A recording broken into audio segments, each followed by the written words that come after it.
ओम शांति। आज बाबा की 29 तारीख के माँ वाक्य हैं। बाबा कह रहे हैं, मीठे बच्चे, तुम्हें ज्ञान से अच्छी जागृति आई है। तुम अपने 84 जन्मों को निराकार और साकार बाप को जानते हो। तुम्हारा भटकना बंद हुआ। आज का प्रश्न है, ईश्वर की गत मत न्यारी क्यों गाई हुई है। बाबा उत्तर दे रहे हैं, पहली पॉइंट, क्योंकि वह ऐसी मत देते हैं जिससे तुम ब्राह्मण सबसे न्यारे बन जाते हो। तुम सबकी एक मत हो जाती है। दूसरी पॉइंट, ईश्वर ही है जो सबकी सद्गति करते, पुजारी से पूज्य बनाते, इसलिए उनकी गत मत न्यारी है जिससे तुम बच्चों के सिवाय कोई समझ नहीं सकता। धारणा के लिए मुख्य सार, पहली पॉइंट है, रचयिता और रचना का ज्ञान सिमरन कर सदा हर्षित रहना है। याद की यात्रा से अपने पुराने सब कर्म बंधन काट कर्मातीत अवस्था बनानी है। दूसरी पॉइंट, ध्यान दीदार में माया की बहुत प्रवेशता होती है, इसलिए संभाल करनी है। बाप को समाचार दे राय लेनी है, कोई भी भूल नहीं करनी है। आज बाबा वरदान दे रहे हैं, अपनी शुभ भावना द्वारा निर्बल आत्माओं में बल भरने वाले सदा शक्ति स्वरूप भव।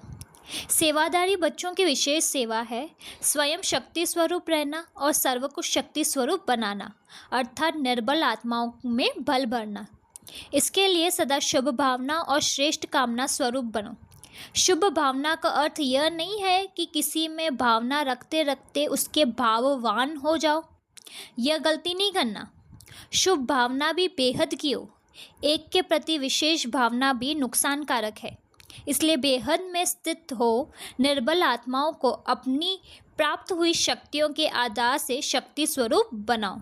आज का स्लोगन है, अलंकार ब्राह्मण जीवन का श्रृंगार है, इसलिए अलंकारी बनो, देह अहंकारी नहीं।